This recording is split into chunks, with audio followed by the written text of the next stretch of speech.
Good afternoon, everybody. Great to be here. A very exciting webinar that we have today, Beyond Compliance with XYINSTRA, our great partners, and we have Des Allen. So I'm not going to waste much more time. I'm going to get straight to Des, and he can introduce our very special guest, and then we can get on with the webinar. So over to you, Des. Yeah, thank you. And Des here. And as a thank you, Denise, for organizing this. And Fahime, thank you for attending. Both yourself, David, and Fahime have a wealth of knowledge that will share some of it with. So I think it's lunchtime, so we can get straight into it. So I'm just going to share my screen and share and get stuck into it. And what I'd like to do is introduce you to Beyond Compliance. And the purpose of Beyond Compliance is to be able to offer things which are as equally as important as compliance. And as a consequence, what you'll see today, hopefully, is for me to show you the latest in organizational capability. And so a little bit about me. I'm a Kiwi, and as a consequence, I spent about 10 years in working with Fletcher Challenge. Fletcher Challenge, Ministry of Agriculture and Forestry, and it was around about 98, 99 that I was introduced to an organization which wanted me to conduct leadership around, basically around Middle East, sorry, not the Middle East, the Southeast Asia and States and the UK. And so one of the things that I encountered was that there was some tremendous similarities in the way that people run business. And in the majority of cases, there was consistency across with some of the challenges. They were all the same. The problems that they were encountering were all the same. And so one of the things I wanted to do is to bring an understanding of these key elements that were present in nearly every single company that I worked with. The tendency for leadership to experience fear, which is really interesting because here we have educated people who are in authority being able to demonstrate fear of their own positions. And very often we found out they were downplaying things. Not all, of course. There's some great leaders out there. But the key was information flow, because the way that they were conducting their business, the information was partial. And the other thing was the levels of respect for the workforce. And so this aspect, these aspects were, like I say, were consistent. And what I wanted to do is to be able to bring greater clarity to organizations. Right? So what we're looking at here is that consistency across problems across the organizations. And so these elements here, I want to bring greater clarity. Now, one of the things I want to do is to be able to offer the emphasis on, sorry, excuse me a second, the emphasis on how information within the organizations was delayed across many, many areas. What I wanted to do was to bring a system that enabled leaders to be able to see what's actually happening, but they need to be able to have it quickly so that they understand the conditions that were taking place. What I wanted to do is to be able to bring both organizations and consultants the opportunity to keep their fingers on the pulse with existing development conditions. So knowing what's happening within the organization was absolutely paramount. So, and the ability to provide a clear line of sight right across the organization brought me to develop a system where you can actually obtain that information in days rather than weeks or months, and be able to bring that intelligence to provide the ability to make decisions faster and to focus any interventions where it'll have the greatest impact. So these three key areas here, we're going to look at organizational ecosystems and risk and exposure. And with the line of sight, I want to take you into those areas fairly quickly. Now, we have an opportunity to look at the infrastructures of organizations. There's great complexity here within the organization. And I'm wanting to show you this because this is looking at things from the surface. We know that there's interdependencies between different departments of the organization, but there's also external factors which influence. And as a consequence, one of the challenges is that every organization has is the moving platform, which is the workforce. Organizations are constantly shifting, and everything emanates from the workforce. Now, obviously looking after the workforce is the key thing, and we're talking about management here as well. So the key is, if you don't know what conditions exist, how can you fix the conditions and inhibit performance? And so how do we know what's driving current capability when things are constantly shifting? And so what I wanted to bring was greater clarity on how you can actually achieve this. So we know that with compliance, there is a huge array of influence now from governing bodies to ensure that organizations are compliant. So the beyond compliance is about what do we need to be doing even if we are compliant. Now, these standards and governing bodies are really making things quite tough for people at the top.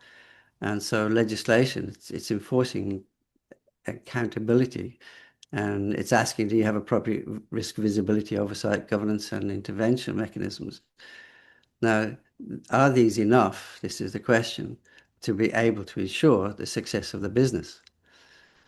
One of the things is operational capability, because what is often not looked at is how capable are we? We may be compliant, but in terms of capability, where are we? And so, can the organization consistently apply those controls in the day-to-day operation? So what I'd like you to do for the audience here is have a consideration in your current role. How confident are you that any time the C-suite has meaningful visibility into your organization's compliance position? So just for something for you to consider, because in the majority of cases where I have worked with organizations, a lot of the answers come within the A and the B. But when you sit down with them and they start to focus on things, then things start to change. You realize that they don't have that level of visibility that they think that they have. And so when we look at organizational pillars within an organization, these three things here, compliance, capability, and capacity to absorb new work, is absolutely paramount. So what I'm wanting to do is to help show that these last two, the capability and the capacity, is absolutely crucial for success of a business, because if you don't, you get challenges like this happening. Now, here's companies which have, in the majority, been compliant, but they've had substantial operational conditions which have cost a fortune. And so a more recent one is KPMG. We're all aware of that at the moment, I believe. So here we have organizations who have great capability, but when you look at how well that they are operationally interconnected, there are challenges. And so unless you have this compliance, the capability and the capacity, then there's room for some major risks. So one of the questions I'd like to ask both you, David, and Fahime is, and if you have a quick read of this and see what, from your experience, how has this sort of been presented to you? You must have you have observed organizations who are compliant. However, any that have had challenges. Do you want me to go first? Yes, I'm please, happy to. David. Dave, you could go first. Thank you. Look, a great question. I think it's the same as Farmer has seen many of these, some with good intentions and some a little bit different. I think it's very easy to say compliant, and it's what everyone wants to hear. From senior leadership to boards, stakeholders, suppliers, everyone wants to hear that.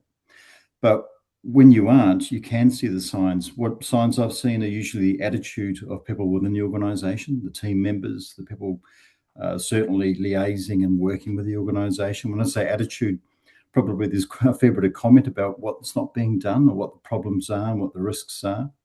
Other things are looking for a real disconnect between the senior management board and the operations. And what I mean is a misunderstanding of things, how they align and how they actually operate.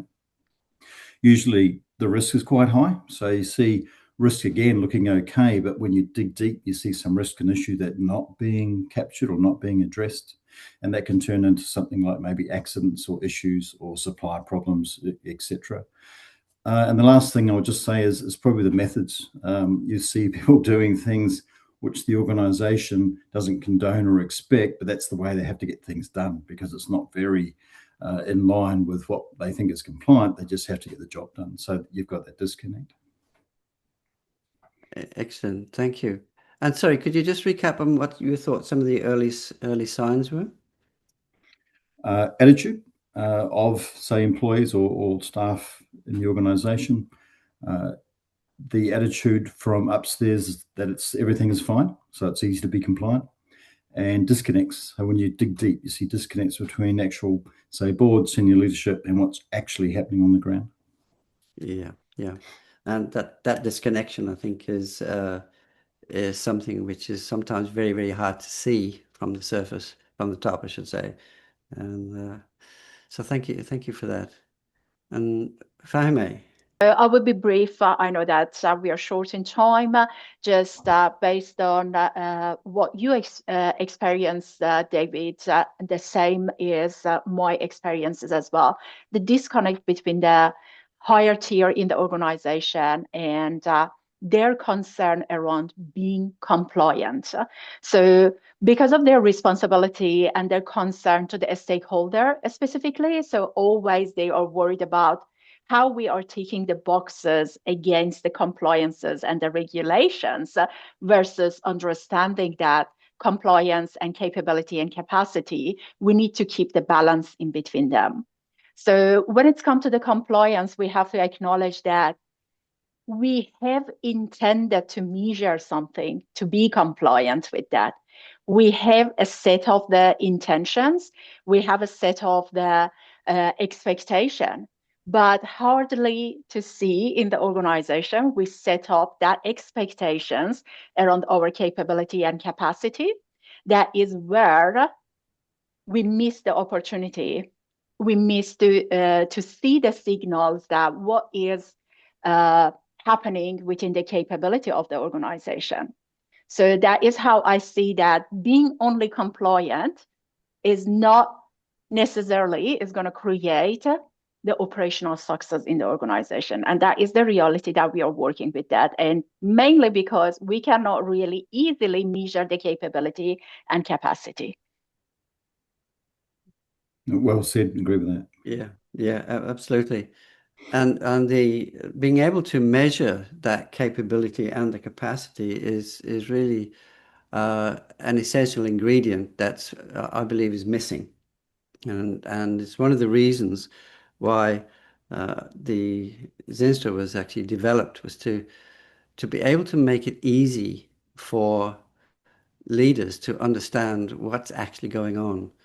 It's a very, very complex environment in which organizations function. We all know that.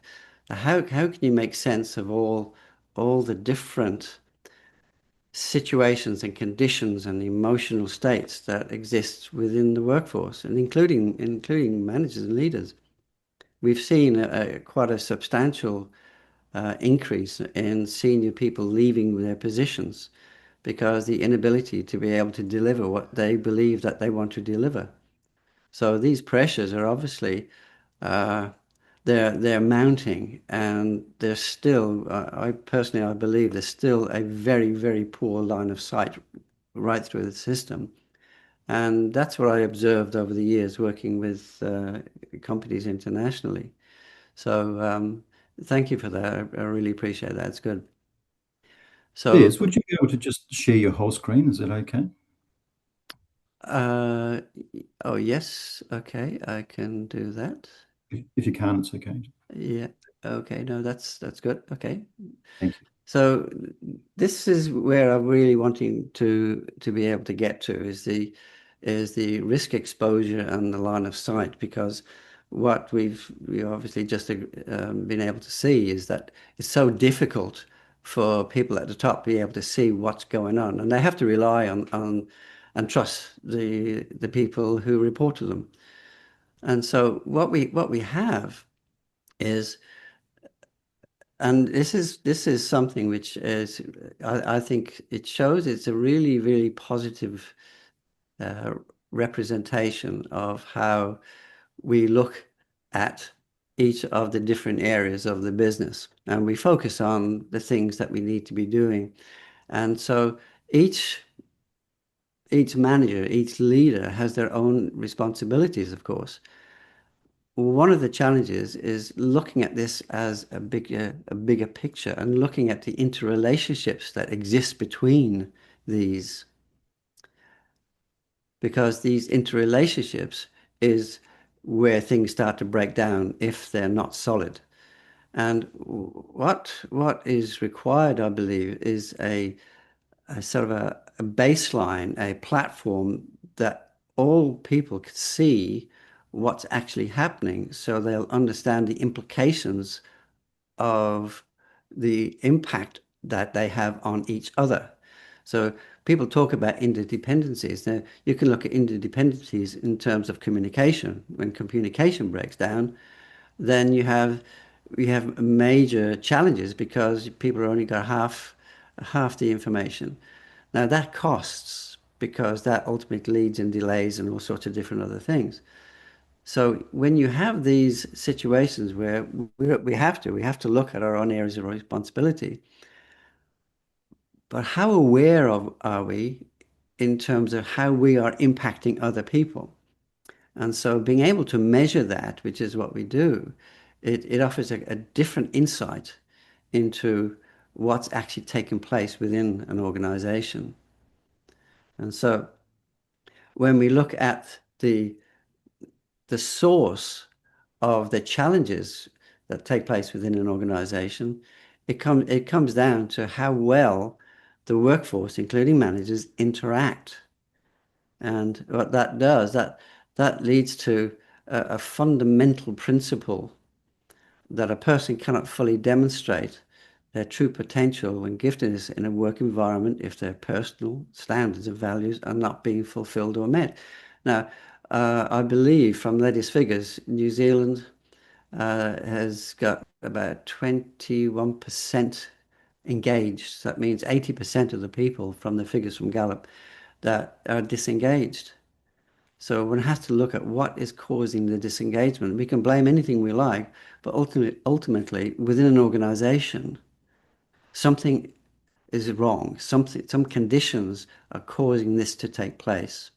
And being able to identify them is a key factor So, Fahime, in your experience, where do you think the biggest visibility gaps have occurred between the employee's experience and what they're actually experiencing and what management think is being experienced? I think that is mainly relying on the performance architecture or performance framework in the organization. Hardly we have an organization to have the framework that takes them through the measurement across all of the layers and creating a collective view for the strategic position. As we said, for example, in the hierarchy, the C-suite or the ELT team, they're always concerned about their relationship with their stakeholders. So they see something in different lens versus looking top down in between the layers. So usually in the first conversation, I want to share this that every director I met, they said that our business sounds so simple, so easy. It's not a rocket science. Our people, they are not doing that much of the difficult, complex things. Okay. Because they are not involved within the frontline workers. So they see things from another level. And that is where how to make the other underlying complexity visible to them. We need to have a structure in place. As you mentioned, measuring some of the emotions, how really that could happen if we don't have any structure or any framework there. So performance framework that could be architected from the bottom to the top and creating a collective strategic direction for the entire organization could carry the signals from the bottom line to the top and bringing that visibility. But it's really complicated to create it. We need a system. We need systemic approaches, and we need to understand what exactly in terms of the visibility is needed to be created. So that's something that I would say that visibility gap across many dimensions, not only emotions, even leadership, the layers of the capacity and capability, when it comes to the hierarchy of the organization, is existing. In many layers, we have got the visibility gaps. That's an excellent response there, if I may. Thank you. And I totally agree, because there are many layers.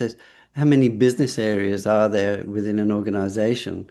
Well, there's quite a number.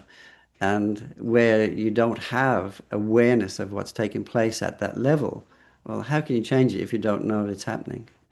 And Because if you look at the top, the concern is the outcome and the impact. But when it comes to the layers at the front line, the concern is going to be mainly the output.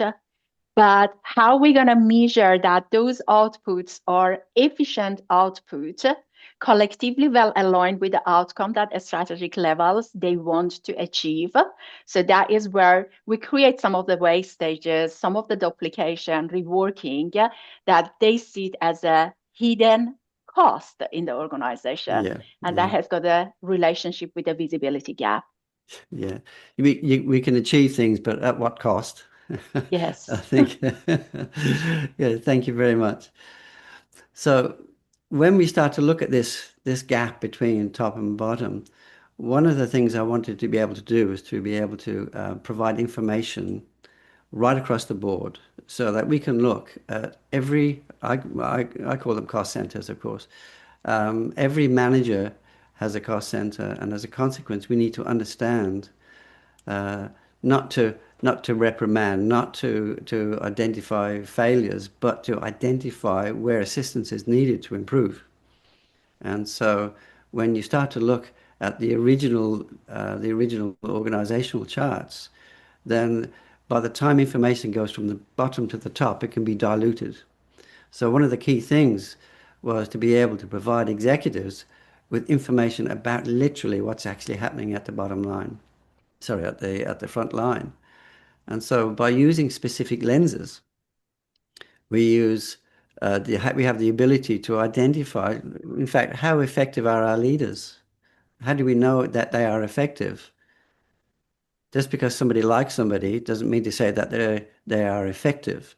So what we do is we take these five areas, and we identify what is actually going on. How capable are we? What exactly is the risk? Where is the risk? How much is it costing us? Why is it actually happening? These are available right here, right now. So for, like I say, for consultants who are working with their clients, understanding this is absolutely crucial because it paves the way for more focused interventions and reputation improvement. Leadership, we know, is a major problem. And so, how effective are leaders and why? One of the things that companies really do not like to do is to be able to measure the, I call it the corporate culture, measure the capacity for leaders to work with other leaders. What's preventing them from being able to lead the way that they are? These are highly intelligent people, very, very capable, but their capacity to deliver is often a major problem. So what we provide, here's an example of just an overview of some of the reporting that we provide. We provide governance reporting, which are aligned with frameworks. We offer the ability to look at the interdependencies between business areas. How is it affecting? How does leadership affect operations? How do operations affect a person doing their performance? What's collaboration like?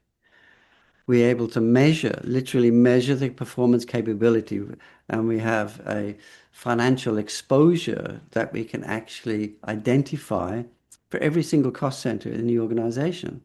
Now, this is the kind of information that people can actually take action with. They can see without going into detailed risk analysis that, hey, there's a problem. And I'd like to very quickly show you that. So this all boils down to having a very, very clear line of sight. If you don't know what's going on, how can you fix it? And the only way you can fix things is by identifying them. So when you have a line of sight across multiple business areas, that is when you can start to see the patterns emerging. One or two people complaining about something isn't necessarily a risk. It could be, but it could be a warning sign. But when 30 or 40 or 50 people say the same thing, then you know that you have a pattern emerging and there is a problem. So David, how do organizations currently identify conditions that may influence future performance, risk, and delivery outcomes? Look, another good question, Des. Look, from what I've seen, some organisations, look at it quite hard, and that's where it comes in. It's the effort, and it's looking at it the right way. Many organisations don't, and they do it pretty poorly. And it's all about knowing your own organisation and the industry you're in, and making sure it's aligned. Yeah. And how we're doing that is kind of stepping outside it and kind of looking in. But how organisations do it now, as I said, not the greatest. But what we need to do is have much better market analysis, because that's pretty poorly done. And then also connecting, so making sure that they know what other organisations are doing, what other parts of the industry is doing, everything like that, and then kind of aggregating that information, identifying what they need to identify.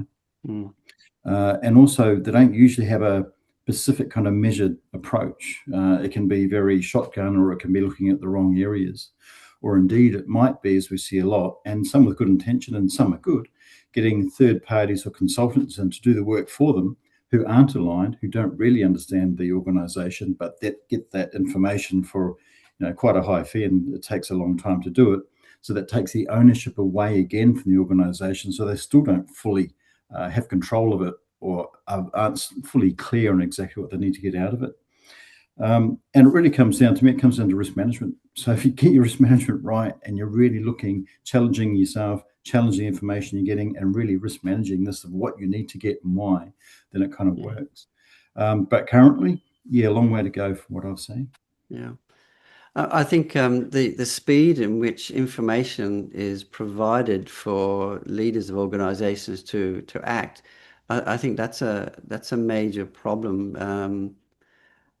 by the mere fact the way that we do it, and there's a lot of time involved with the meetings with people, analyzing, interpreting information, and all that kind of thing, and it's something which has been ongoing, and it's the way that we do it. And I think we need a better way of obtaining information faster without having to interpret it. And so that's one of Very the much. reasons. It's one of the reasons why I wanted to take the information that I gained from the companies to be able to produce something which could actually do that. And so that leads us to the line of sight. So one of the things that, well, several things that I've done is performing turnkey types of operations where I designed and then implemented systems. You get to know what employees are looking for. And the thing to understand is employees are they're transient. So you need to have something in place to be able to ensure that when experienced people go, there's something is left. But you need to understand what it is that's causing them to go in the first place. So from employee right through to the board, what we're able to do is to produce reports at each level. And I've got some terminologies in here. We're looking at how do you know that you are, fully compliant? How do you know that you are capable of performing to the degree that you want? Intention is no guarantee that you'll get performance. And it's not always the employee's fault, because some of the conditions which exist prevent people from doing their job, basically. So being able to get this kind of information at each of these levels provides a level playing field, because you can see the implications of why we have a problem in particular areas. The complexity of an organization is massive, because you got some areas that are doing brilliantly well, other areas are not doing well. So what's the common denominator here? What's the cause? So causality is a major part of XYINSTRA. And as an example, here's a line of sight example of a report. And what I wanted to do here is just to help you see a bit of a lot of data on here. But what we're able to do is for every single manager in the organization, and in fact, you don't need to perform it on the full organization. If you know half the organization is working well, but there's a quarter of it which is not, you can just focus on that particular area, identify the departments, who the manager is, and have an indication of, is there action needed, yes or no? Now, at senior level, they're not interested in the detail. They want to know, do we have a problem with this? Yes. Okay. How is it going to get fixed? What is it costing us? So what we're able to see is that we can have a direction for for each cost center, which direction is it going? Is it enhancing us or inhibiting? And we have a dollar value with this. So we're able to cost out the fact that the cost center is weakening, but then we consolidate it upwards. So you have an area where you can consolidate the information and know what that area is particularly doing in terms of operational exposure. For each cost center, we have a performance capability index. The higher the number, the greater the capability. The lower the number, the more it's costing you, and the less capable you are. The less capable you are, the less resilient you are. So there's great talks about resilience. And so what really is resilience in terms of an organization? What we tend to do is to try and help people cope with pressure. That's how we become more resilient. And in the armed forces, it's classic, right? You have to become more resilient. It's an individual thing. But in an organization, when you combine all the individual dissatisfactions, that builds up to poor capability. And so we have a performance capability index. And one of the things, the other little thing I want to show you here, which is quite powerful, is that we can provide for each cost center or a group of cost centers. So there's two types of leaders who manage managers and leaders who manage people. And so what we're able to do is to look at across our business areas, what's leadership like? How effective is our leadership? And so when you look at this effectiveness, that's going to reverberate right across and all the interdependencies, and it's going to cost a certain amount per business area when you have poor leadership. You have great leaders, you can have not so great leaders. What's the cost to us in terms of our leadership? Now, we have approximately 10 other business areas that we look at, but there's only 4 which are critical to every single business on the planet who hires people. So we can analyze those essential areas. And here what it's telling us is that we have 23 cost centers assessed here, 23.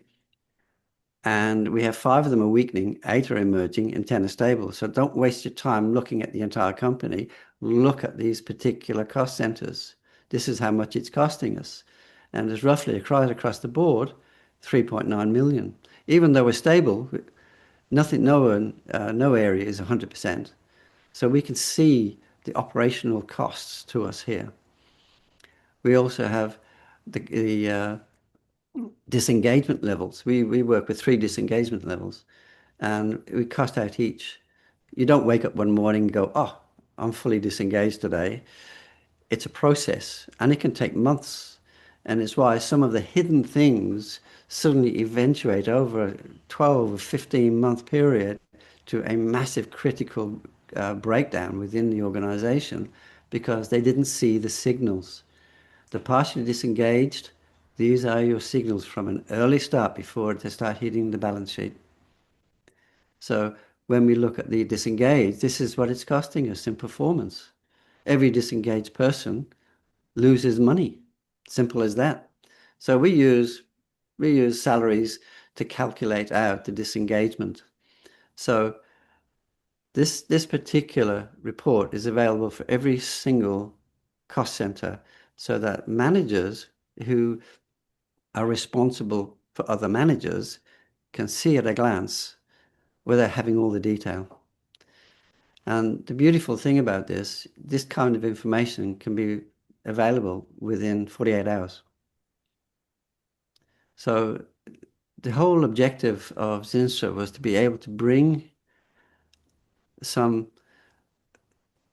process to be able to provide accurate information to leaders so that they can make a decision. Because when you have this presented in each report, these are only 2 of quite a number of reports we can produce, you have the same playing field because the information is coming from the same sources, and that's the workforce. The way that we do this is through a self-assessment, which is not a survey. Surveys have a tendency to be based upon sentiment. There is no sentiment, no questions. It's binary. So with this kind of information, we believe that we've really started a framework for being able to get information to leaders.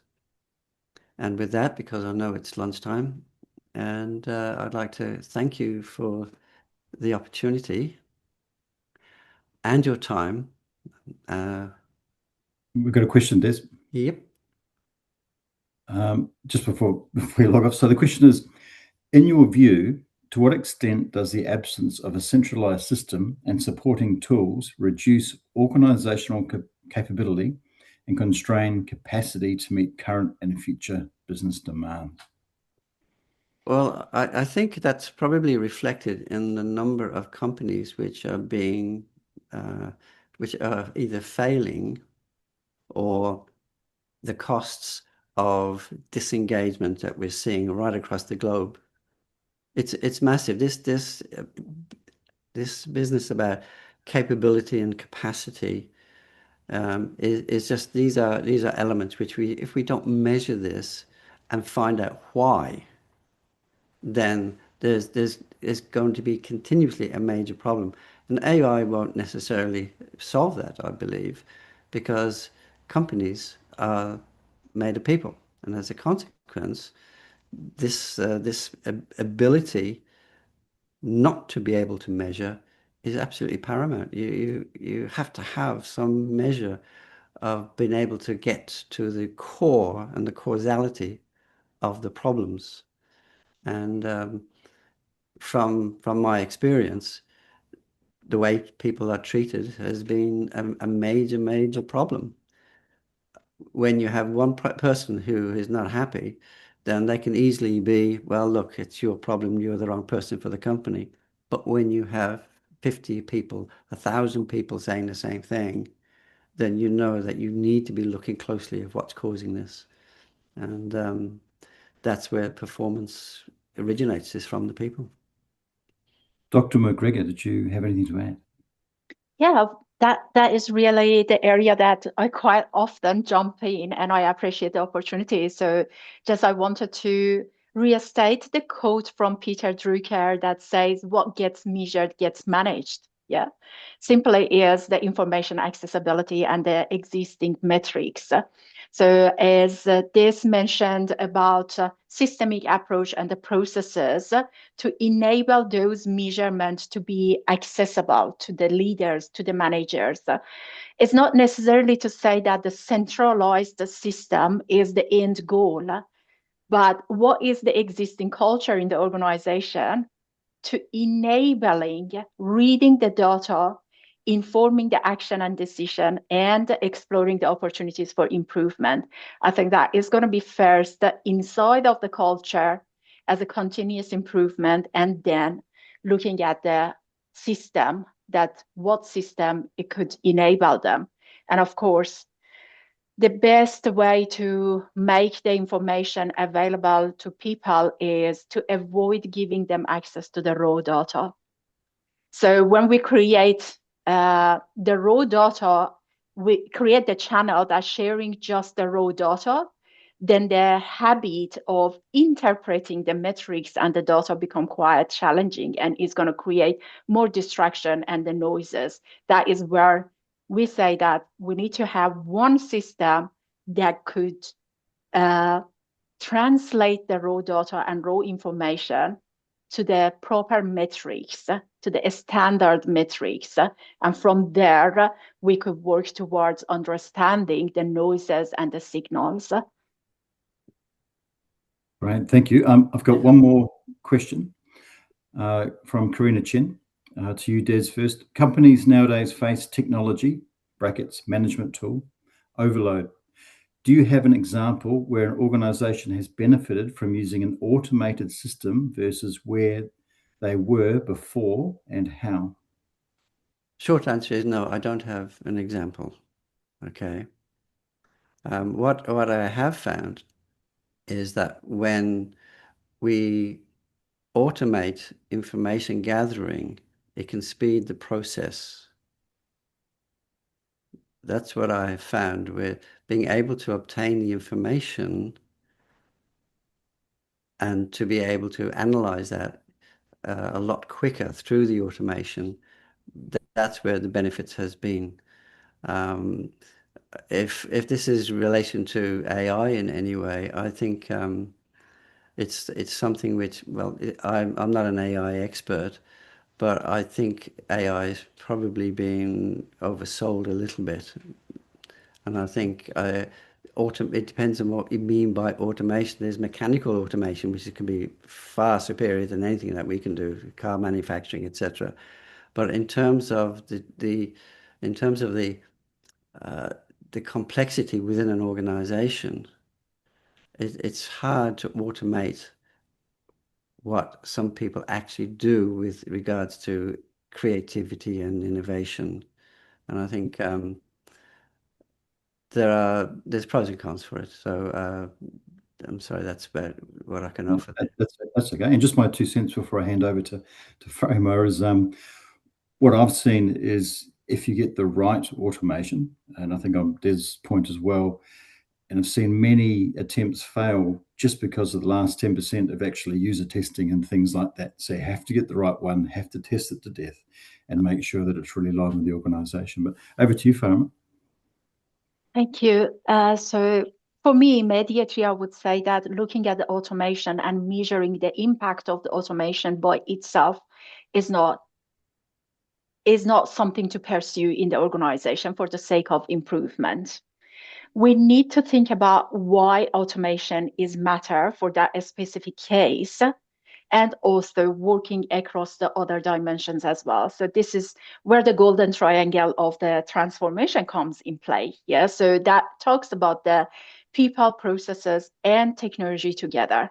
So if we want to invest too much time on the automation and forget about the capability and culture, which is sitting in the people aspect, and forget about some of the processes that they need to be redundant. They are not even enabling our policies, execution of our strategic objectives.